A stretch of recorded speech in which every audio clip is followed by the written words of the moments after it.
Welcome to Dark Dreams, Bright Ideas with TV Guru. This is a program that I'm going to expand on some of the ideas and things I talked about in our podcast called The Swarthy Nerd.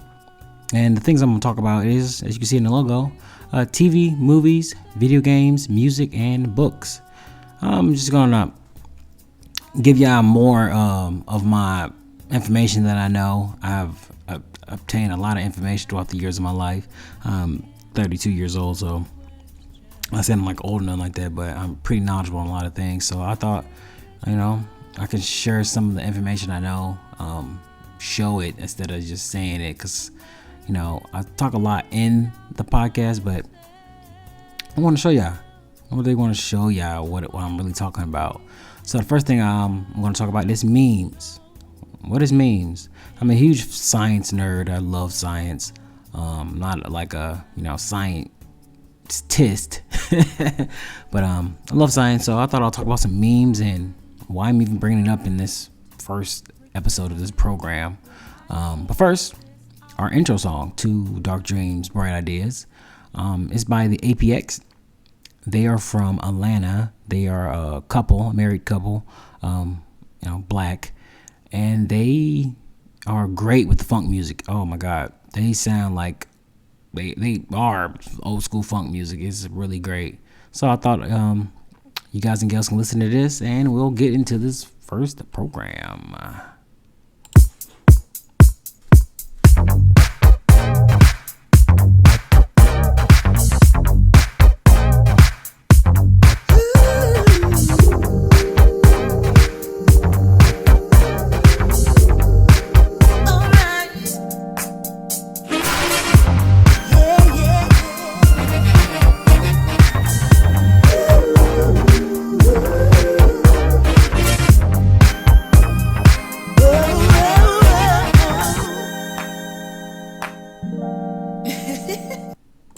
So let's start here. Well, I first heard about memes from Hideo Kojima. He's a video game director, creator, and he is one of the greats.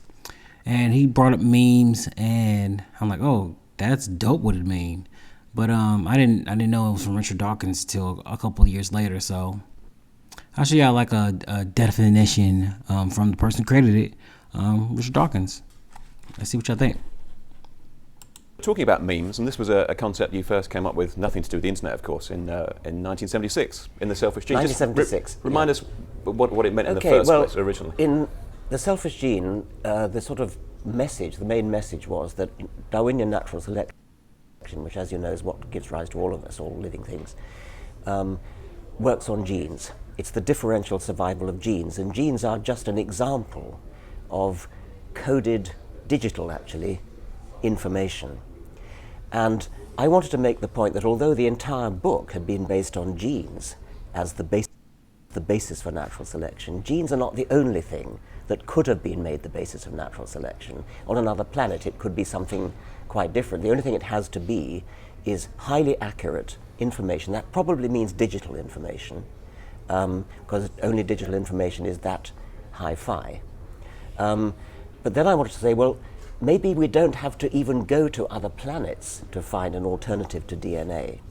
Maybe there's something already here on this planet which is showing the signs of being a kind of forerunner of a new sort of evolution. Memes, cultural replicators, the cultural equivalent of a gene, the cultural equivalent of DNA, which is anything that's copied, anything that's imitated, anything that spreads around like a virus.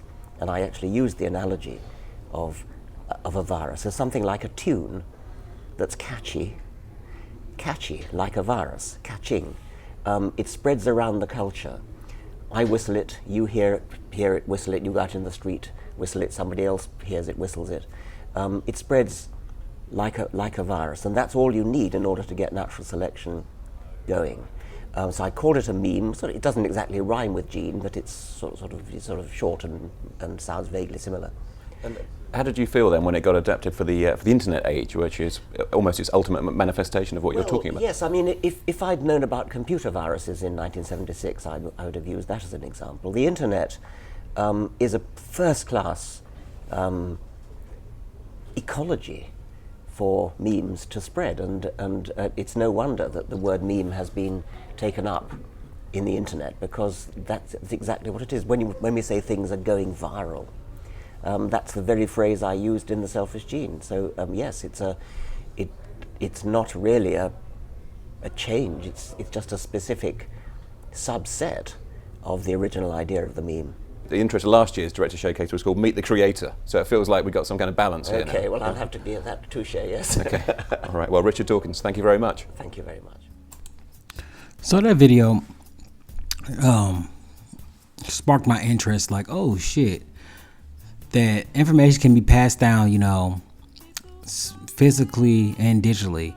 It's another video that he talks about where he says it's basically like a game of telephone, how it can be passed down and sometimes it can be distorted, but what if it's like a short and simple like phrase or thing to say? And that made me think of white supremacy. I mean, that's clearly, it's something you pass down and you don't even know what you're saying or like why you even feel that way. I mean, that's the reason why we have all these, you know, weird current compilation videos and why we have, you know, all this messed up stuff, you know, with all the anti-black stuff. Is because of how they are. These white supremacists. That's how I feel with the memes thing. I think the memes are passed down like that, but also the information that we're giving, that I'm going to give you guys and girls, is so it can be passed down, so everybody else can know this information. Because a lot of people don't know these certain things that I know, and people think I'm just be pulling stuff out of my ass sometimes, but I don't think so. So those memes, interesting concept. I like that. I like that. Yeah, I'm talking about, you're like, oh, this dude don't know what the fuck you talking about. I do though, I do. So the next part is, way back in the day, there was like in the 1970s, maybe 1980s, the America and locked up a bunch of Japanese people because it was a war. No, I'm talking about 70s and 80s. Jeez, I'm sorry. It was during like World War II, like the 50s or 60s, some shit, where we locked up, America locked up Japanese people in internment camps. And it made me think like, ain't that around the same time as another person? Let me show y'all. This guy right here, Iwao Takamoto. Now this dude, he was in the internment camps back in the 40s and stuff. I ain't lying. I'll show y'all. Watch. Check it out. Now this is from the website The Scotsman. Pop up. Jesus Christ. From The Scotsman. I don't know what the site is, but they Jesus Christ, these damn pop-ups. The internment camp who gave life to Scooby-Doo, Iwao Takamoto. Jesus Christ, what the hell? All these pop-ups. Iwao Takamoto, the animator who created the cartoon dog Scooby-Doo and Mowgli, then directed the classic film Charlotte's Web, has died. He was 81. Right here. Mr. Takamoto, who began learning his craft in American internment camp during the Second World War, died of heart failure in Cedars-Sinai Medical Center in Los Angeles. And you're like, why are you bringing this up? What does this mean? Why are you using memes? And why are you bringing this guy up? Because this information that I learned way back in the day, I'm handing to y'all. So, what does that have to do with Disney and this dude? Because he That's literally where it came from. And the career spanning more than 6 decades because Mr. Takamoto helped to design some of the biggest animated films and television shows, including Cinderella, Peter Pan, 101 Dalmatians, Lady and Tramp, and The Flintstones. But it was Scooby-Doo, the legendary cowardly canine ghost hunter, that captivated audiences, which was best known for Mr. Takamoto design. Now, all this he learned in a damn internment camp. So, when was the first Disney? When was the first Disney resort? What year was that? Because they say he was in an internment camp. Right here, you say he was in an internment camp. So let's look up when was these internment camps. Okay, I'm on the National Archives, and they break it all down right here. See, the command attack on Pearl Harbor happened in February 1942. Order 966. Jesus, that's a little close to Order 66, ain't it?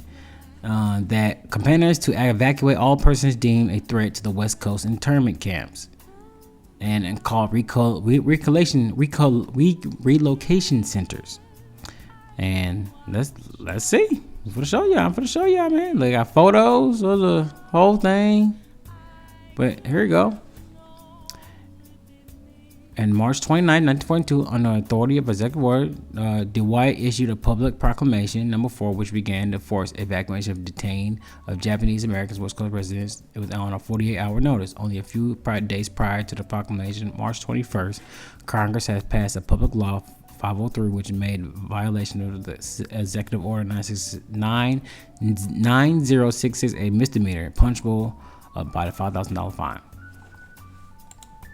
So they did this, and the relocation centers were situated many miles inland, often remote and desolated locales, including Toluca Lake, Florida, Minooka, Ohio, Menards, California, Topaz, Utah, Jerome, Arkansas, Hart Mountain, Wyoming, Poston, Arizona, Grandia, Colorado, Washoe, Kansas. The incarceration rates were significantly lower in the territory of Hawaii, where Japanese Americans made up over a third of the population. Okay. So y'all see that? We got the time span. 1944, 42. All right. So when did Disney open his first resorts and all that stuff? And here we go. As y'all see, it's from Life magazine in 1942. That's around the same time that Pearl Harbor was attacked. So this article breaks down that basically all the Walt Disney animators had to be drafted because of World War II. And they break down that basically no one was going to movies and they was not getting any type of, bread. So they had to start making war propaganda for the military. And as y'all see in these photos, they was doing propaganda for the military to make some money. And as y'all know, the first Disney California place was built around that same time. It was built in 1939. The first Walt Disney Studio, I think it was Burbank, California. And all I'm saying is, one of the internment camps a little near to ours. He lost all his animators, and now he has no one to animate stuff. So who gonna get to animate? And then I just read and tell y'all that how that I forgot the guy's name. Let me see. This guy, he was in the dang internment camps. That's where he learned animation. So y'all don't think that maybe, just maybe, that maybe Walt Disney ran out of animators. So he's like, hey, have some of them guys up in them internment camps start drawing. And that's where he loves learning of drawing. I mean, literally, the movies he did literally boosted up Disney. Disney was failing at the time because who wanted to see a damn movie when there's a war going on, a world war. No one want to see that stuff. Let's continue. But yeah, this article breaks it all down, showing us all they did. So who's animating on this stuff? It wasn't just Walt Disney by himself. We already know Walt Disney was on some racist stuff. So who's behind all this? Who's drawing all this? I mean, they did hold people in internment camps, hold them against their wills. I mean, But I guess I wrap this mug up. So, thanks for listening. People, I think this dude is racist as hell. No, I'm not. I'm just giving you some information. You take it whatever you want to see it as. You want to find me? I'm here at Dark Dreams, Bright Ideas on YouTube. I'm also on Tuesdays and Saturdays. I'm on Swarthy Nerd Podcast at swarthynerd.com or Swarthy Nerd everywhere. We're on YouTube as well. Hit me up on the Cash App. It's going to be down in the description below.